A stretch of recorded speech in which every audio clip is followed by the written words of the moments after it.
안녕하세요. 차이니스토리입니다. 짝퉁이다, 성능이 떨어진다, 고장이 자주 날 것 같다, 연비가 나쁘다 등등 이건 중국산 무기에 대해 우리가 가지고 있는 일반적인 인식입니다. 대표적인 게 아마 전투기에 장착되는 제트 엔진일 겁니다. 오늘은 그 중국산 제트 엔진에 대해 다룰 건데요. 지난해 중국 온라인에는 승풍항공이라는 아이디의 항공 전문가가 쓴 글이 하나 올라왔었습니다. 중국산 엔진 성능이 떨어지는 건 사실이고 이걸 해결하기 위해서는 여러 가지 복합적인 문제를 해결해야 한다고 결론을 내는데요. 이 자국산 무기에 관한 문제점을 스스로 드러낸다는 건 더구나 이런 예민한 성격의 글이 중국 내 포털과 SNS를 통해서 제약받지 않고 확산되었다는 건 이제 이 분야에서 중국도 어느 정도 이해할 만한 성과를 냈다고도 유추해 볼 수 있습니다. 오늘은 중국의 제트 엔진 개발 역사 그리고 중국산 엔진의 성능이 떨어지는 이유에 관해서 승풍항공의 글을 인용해서 이야기해 보려고 합니다. 함께 하시죠.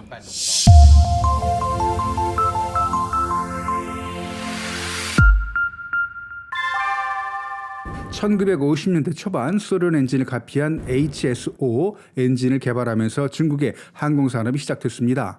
21세기 들어서는 WP-14 쿨론 엔진을 만들었고요. 그리고 2005년에는 중국 최초의 터보팬 엔진인 WS-10을 개발해냈습니다.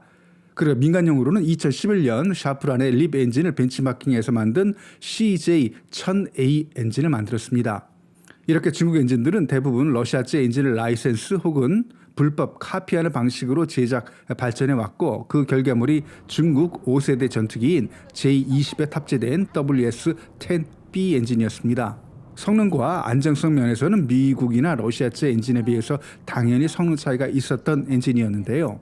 그래도 중국은 지속해서 끈질기게 업그레이드해 왔고요. 그 결과물인 WS-13, WS-15 그리고 WS-20 엔진을 개발해서 순차적으로 지금 러시아산 엔진을 대체하고 있습니다.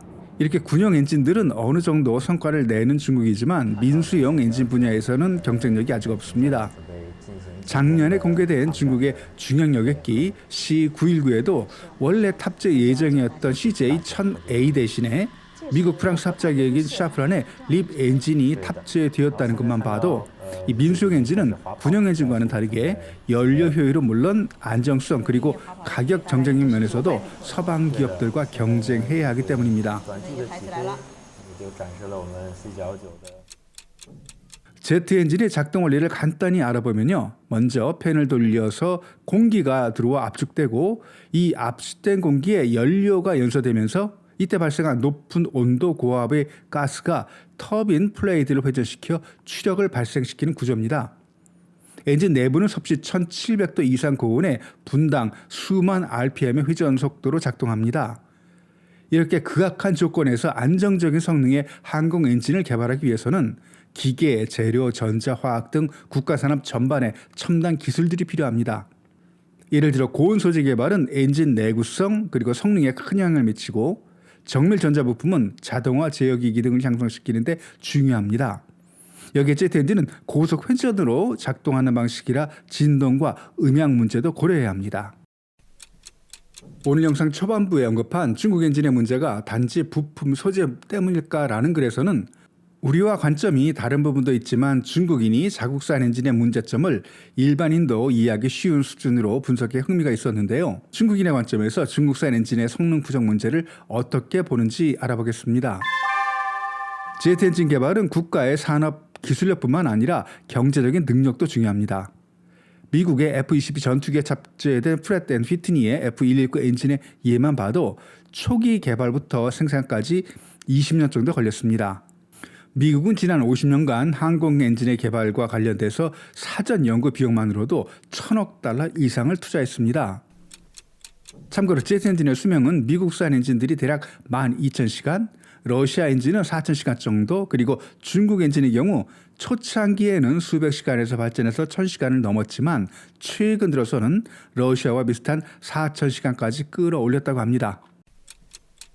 중국의 제트 엔진이 미국보다 20년 뒤쳐져 있다고 하는 것은 미국과 러시아의 엔진 개발 속도를 고려한 겁니다. 일반적으로 제트 엔진 내부 온도가 10도 상승할 때마다 엔진 추력은 1% 증가한다고 하는데요.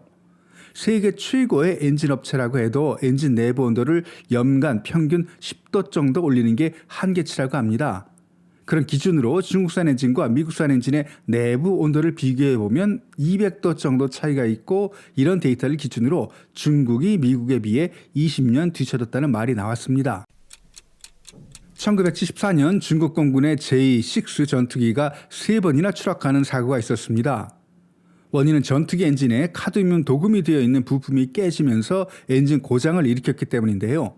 이 사고 이후 사람들은 재료가 좋지 않기 때문에 중국 엔진의 성능이 나쁘다라고 결론을 내렸는데, 물론 재료도 엔진의 성능을 결정하는 중요한 요인으로 언뜻 보기에 타당해 보이는 주장이지만 근본적인 문제는 아닙니다.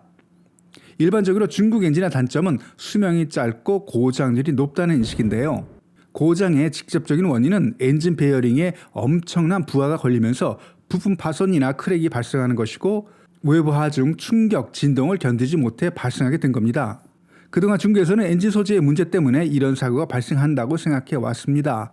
중국은 현재 엔진 제조에 필요한 다양한 소재를 생산하고 있지만 기술적으로는 아직 선진국과 큰 차이가 있습니다.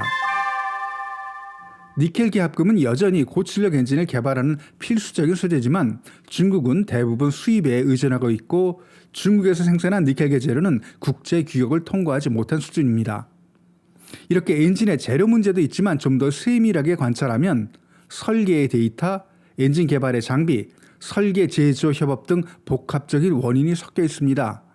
특히 엔진을 설계할 때 엔진 설계자는 엔진의 작동 조건에 따라서 엔진 부품 재료의 기계적 성능 데이터와 산화 부식 성능 데이터, 밀도, 열 전도율, 열 팽창 계수 등 다양한 데이터를 참고한 후 소재를 선택해야 합니다. 하지만 중국은 엔진 제작에 필요한 이런 데이터를 충분히 확보하지 못한 상황이고, 기존의 소재 관련 데이터도 신뢰를 담보할 수 없었던 자료들이라 엔진 개발에 큰 어려움을 겪어왔습니다. 여기에 서방에서는 20세기 초부터 엔진을 개발해 오면서 풍부한 설계 경험과 다양한 개발 노하우가 축적된 반면, 미국에 비해서 50년이나 늦게 출발한 중국의 엔진 개발은 개발 기간도 짧고 검증 플랫폼도 소규모로 미국에 비해 한계가 명확해 새로운 엔진을 개발하거나 실험할 때 어려움이 있었습니다. 여기에 설계와 제조사 사이 제대로 된 협력이 이루어지지 않아서 프로토타입 엔진 개발에서도 설계 요구사항을 충족하지 못하는 경우가 대부분이었습니다. 이런 문제들을 해결하기 위해서는 소재 개발, 엔진 설계뿐만 아니라 프로토타입 제작, 시스템 통합, 인터페이스 관리 검증 등 전방위적인 발전이 이루어져야 합니다. 그래 끝에 러시아의 예를 든 건 물론 러시아인들의 장인 정신을 높게 평가하는 것도 있지만, 중국의 부처간 주도권 싸움, 그리고 지역 우선주의 등이 중국 엔진의 발전의 장애물이라고 저자는 생각하는 것 같습니다. 작년부터 중국 국영 언론에서는 자국산 엔진이 러시아산 엔진을 대체 항공전력이 업그레이드되고 있다는 기사들이 많이 늘어났습니다. 이 글뿐만 아니라 다른 중국 항공 전문가들의 글을 봐도 항공 엔진은 설계도만으로는 원하는 성능이 엔진이 만들어지지 않고 소재 개발, 축적된 운영 데이터 등 국가 산업 전반의 경쟁력이 뒷받침돼야 우수한 엔진이 나오고, 그것도 오랜 시간이 걸린다고 합니다. 지난 수십 년간 중국의 군용기들은 러시아산 엔진이나 떨어지는 성능의 자국산 엔진을 장착하고 운영돼 왔습니다. 그 수십 년간의 노력이 결과를 하나 둘씩 내는 것 같고요. 이런 결과가 우리 입장에서는 그렇게 좋은 뉴스로만은 사실 들리지는 않습니다. 오늘 영상은 여기까지고요. 영상이 유익했다면 좋아요, 구독 부탁드립니다. 댓글은 영상을 만드는 데 큰 도움이 됩니다. 다음 영상에서 뵙겠습니다.